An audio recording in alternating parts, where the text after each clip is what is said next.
So, Doug, I wanted to talk to you in this segment about something that I think is probably something that a lot of collectors feel like they are never going to be able to break into gold. Gold, obviously, the precious metal is very expensive, much more expensive than silver. And a lot of people get into coins, and they're into coins for many, many years, and they never own a gold coin. But with the amount of money that most people put in their coin collections, gold really isn't out of their price range if they have a strategy for it, or they want to save up for it, or if they just really want a representative sample of what U.S. classic gold coins were all about. So I wanted to get your insights on what advice would you give to these collectors into how to get into a couple gold coins in their collection, and what coins should they be looking at if they just want to, have a nice gold coin, a historic coin, but they're not, they're never going to be buying $5,000-$10,000 coins. Sure.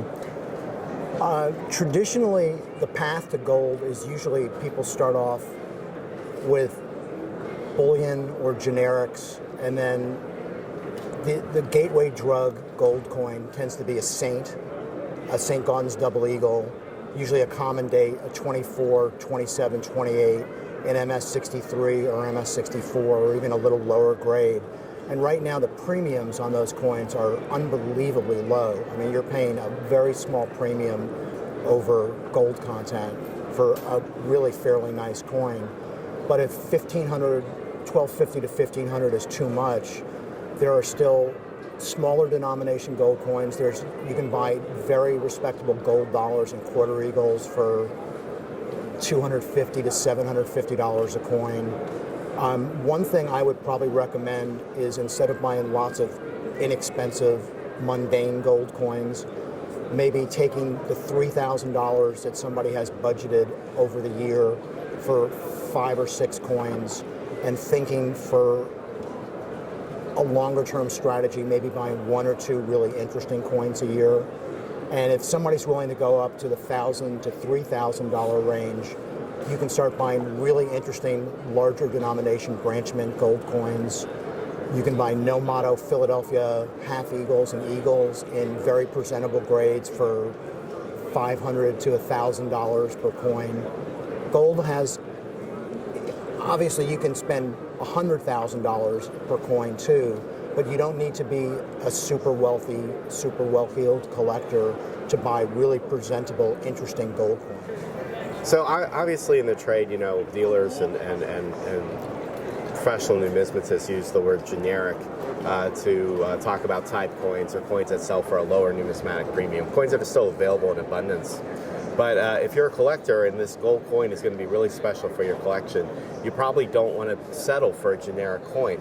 So how do you beat that label and find a coin that actually will be something you'd be proud of in your collection, and is not something that just anybody would have and dismiss? So in series that aren't comprehensively collected by date, like a series that's comprehensively collected by date is Indian Head Quarter Eagles. There are very few sleepers in that series. But in a series like with motto Liberty Head Half Eagles that aren't really collected by date, the population report is your friend, and you can see the most common date might have 1,000 graded in MS63, but there are dates with populations of 100 in MS63 that are available for little or no premium. And that's what the collector should be looking for, are not necessarily the rare dates, but the dates that should have a market premium factor that currently don't. And if that series becomes collected more avidly by date, it's possible that coins that sell for little premium right now might eventually get a 5, 10, 15% premium. Are classic gold commems a good buy in today's prices? I've said they have been for years, and every time I say they are, they get cheaper. The problem with commem gold, I like commemorative gold. The problem is the population reports have shown people that coins with mintages of 5,000 still have survival rates of 70 to 80%. And the coins are small, and they're just not neat enough to really attract people. they were heavily promoted back in the late 80s, early 90s. I think there are coins, regular federal issue coins, which offer a lot more bang for the buck. Well, two classic MMs I'm especially thinking about are the Grant with Star and the PanPac 250. Do you think those are good buys? I'm not a big fan of the Grant with Star. I love the PanPac 250. It's such a cool design. You get a hippocampus on it. Where else can you find a hippocampus? I like the die swirls that appear on the surfaces. If I were going to recommend one commemorative gold coin, it would probably be a PanPac gold dollar or a PanPac Puerto Rico. Great story, and the fact that there's so much money in the Bay Area and the PanPac exposition is so integral to the history of San Francisco, I could see that being a coin that would be promoted and prices could go up. And it's just, even if putting in the investment angle away, I just think they're really cool coins. So let's talk about America's first small dollar, the gold dollar. What about that series? People tend to either love or hate gold dollars. I'm in the love gold dollar fan. I'm also of the age where I now need these to see coins. They're small, and people who are of a certain age have trouble seeing the coins, although I think that's what magnification is all about. I love gold dollars. It's a fascinating series, 3 distinct designs, for the most part fairly affordable, especially Type 3 issues, the coins made from 1856 through 1889. If you delete the Charlotte and Dahlonega coins, if you focus, say, just on the Philadelphia coins, virtually everything is available at under $5,000 for really nice coins.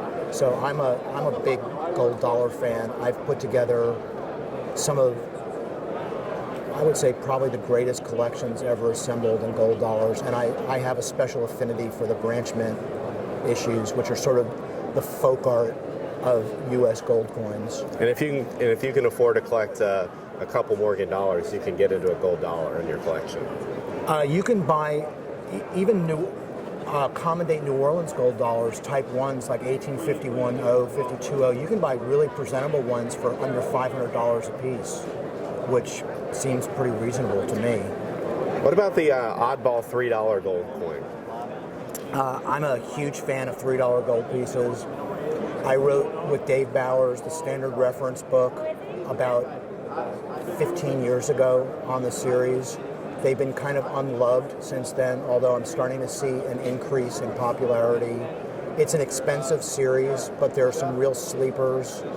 There's a lot of history, and the fact that there's some interesting ones on the SS Central America, I think, may jumpstart some further interest in that series. So I think it's a very collectible series that, if you're a contrarian, might be interesting to sniff around and see what you think about right now. Well, I would say with so many of those nice $3 gold coins we've seen so far come out of that Central America hoard, the pump is probably primed for that series. Seems that way. Yeah. So let's go into the traditional denoms. Puerto Eagle. If you were going to only have one in your collection, would you go with the Bella Leon Pratt 250, or would you go with the Liberty? I'm a Liberty guy all the way, and 2.5 libs, Liberty Head $2.5 gold pieces are really popular. I've noticed a big surge in popularity. There are a lot of expensive coins in this series, but there are also coins you can buy, particularly Philadelphia and San Francisco coins, for $1,000 to $1,500 that are genuinely rare and nice quality. It's a series that offers a huge amount of value for a collector with a reasonably limited budget. Is it worth going earlier into the earlier gold series if you have to get an impaired coin to be able to afford it? No. I think I hate impaired coins, and if you can't afford anything other than impaired examples of a coin, it's better just to not fill that hole and use. I mean, as an example, you could spend $40,000 on an impaired 1808 Puerto Eagle, but you could spend $40,000 and buy 4 amazing $10,000 Liberty Head Puerto Eagles that actually will go up in value and be in demand when you go to sell them. The problem with screwed up coins is they're easy to buy and they're very hard to sell. So it could be like a rarity 6 coin, but to find a collector that wants it could be a rarity 7. Right. Right. So what about when we go to the larger denoms? I mean, the $5, the half eagle. Liberty Head half eagles and classic half eagles are a real favorite of mine. They're a little bit more expensive. Liberty Head half eagles are interesting. They're the only U.S. gold type struck at all 7 mints. Philadelphia coins in the 1840s and 1850s seem like the best value to me. They're probably the least popular, but there's great coins available under $2,000 and in some cases under $1,000. There's the Charlotte and Dahlonega coins, which are extremely popular. The New Orleans coins are popular. Carson City and San Francisco are popular for varying reasons. And then the classic head design, which is 1834 to 1838, that sort of bridges the gap between old gold and more modern gold. It's a series that I love, and it's got a small but very passionate following, mainly collected as a type coin, but it's something that for somebody with a budget of $2,500 to $5,000 a coin could put together a Philadelphia set from 1834 to 1838 with really nice coins. There's also some fascinating die varieties, if you're into die variety collecting, that are fairly under-researched, but I know of a few collectors right now that are getting ready to publish online some information. So if you're a die variety guy, classic head quarter eagles and half eagles are a really fertile area that you can pick off some very rare varieties from dealers who are not informed of what's rare and what's not rare. So when you were talking about the Liberty Head 5s, you were saying that was like the one series where all 7 mints struck that coin. Right. For a dedicated collector with a modest budget, would it be possible to put that set together of one example from each mint? It would. You would have to budget at least $1,500 to $2,500 for a Charlotte and Dahlonega coin, a little less for a Carson City and a New Orleans. A San Francisco and a Philadelphia could be done fairly reasonably, and a Denver is a 2-year project, 06 and 07, and they're common. So for a budget of maybe $10,000 to $15,000, you could put together a really, really nice set with all the coins at least extremely fine and a number of them uncirculated. So, I mean, that could be, like I said, a 2-3 year project for somebody, but it's certainly doable. Very doable. Let's get into the bigger gold. My favorite of the St. Gaudens designs is actually his tin. Mine too. I love that. It's beautiful. Mine too. Sort of a very popular coin, I think, at this point. Very expensive, yet a nice example. There's also very few common dates.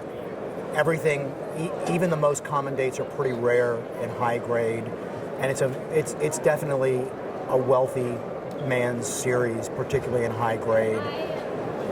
It's a coin that doesn't wear terrifically well, whereas an extremely fine Liberty Head $10 gold piece I think is attractive. A 10 Indian is really pretty in gem or in choice uncirculated, but in my opinion, an XF40 10 Indian is usually pretty ugly. So I think if somebody wants to buy the $10 gold series, I think the Liberty Head series offers a lot better value for a $1,000 to $3,000 budget, a lot rarer and much more interesting and more historic coins. You know, it's funny you bring that up about wear on that coin. I don't know if I've ever seen like a heavily circulated 10 Indian. They didn't circulate as much, obviously, as Liberty Head coins did. You'll see them, I mean, very rarely in XF, more in AU, and a lot of them have come out of Europe. They're not necessarily worn they're just beat to up. AU, they're just beat up down to AU, and they're just, I'm the world's biggest fan of dirty original coins, and dirty original AU 10 Indians just don't really do it for me. Yeah, that really is like more like a piece of sculpture, and once it's messed with, it just looks like broken sculpture. That's well put. I would agree with that totally. So yeah, I'm going to run contrary to most people's opinion. Not really a fan of the $20 Saint, except for the high relief as originally intended. I don't like the flatter versions. I think the face usually gets obliterated in the knees, and once I see that on a coin in focal areas, I'm just turned off. So I don't know if I was collecting 20s on a budget, I think I actually would go back to the probably the Type 3 Liberties. I tend to agree with you, although people are scared off by Saints, and there are, I mean, I counted it once, and I forget the number, but there's a couple of dozen issues that you can buy very respectable uncirculated coins for under $2,000. But obviously there are a number of six-figure coins also. So it's a series that you have, if you're on a limited budget, you have to understand what your expectations are. But I think, again, for more bang for your buck, I think Type 3 20 libs, which are made from 1877 to 1907, offer a lot greater rarity, and aesthetically, I think a nice MS62, MS63 Liberty Head 20 is a really good-looking coin.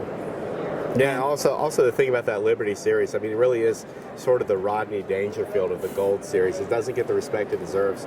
Almost impossible to put an uncirculated set, complete set by date and mint mark of that series together. Some of those issues just aren't even known. Yeah, I mean, for somebody on a working man's budget, Type 1 20 libs are really out of the question. The more mundane coins are going to be $2,000 to $5,000, and there are almost all the O-mints are 5 and 6 figure coins. Type 2s are a little more within budget, especially if you punt the rarer Carson City issues. But Type 3, one of the things that I suggest for people to do are doing date sets. So there are certain years, there's only one year, 1886, that only comes in Philadelphia, which is a very rare coin.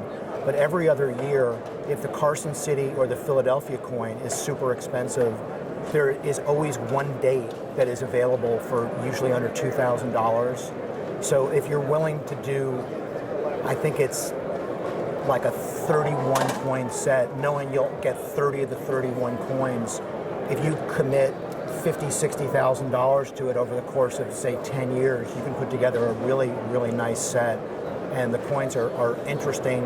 You can do mainly Philadelphia and San Francisco, and then maybe throw in a Carson City coin here or there just for a little variety. Yeah, usually I kind of chuckle when I hear coin dealers say that, this is a Gem MS62 or a Gem MS63, whatever coin it is, because usually there's actually plentiful actual Gem coins out in the marketplace. But I think with the $20 Liberty series, that's actually one instance, I think, in U.S. numismatics where you can get away with that and actually be quite honest. With a coin like the 20 lib, getting a 62 or 3 might actually be the best that's on the market, and there is such a thing as a Gem 62 or 63 in that series. There's also, expanding on your point, there's a huge variance in quality for 20 libs within the grade. So you can have a coin that's a very average MS62 that's worth $5,000, and you can have one that's super high end, maybe not a 63, but a 62.7, 62.8, that's worth $7,500 to $10,000. And that would be, in my estimation, a Gem MS62 for the issue.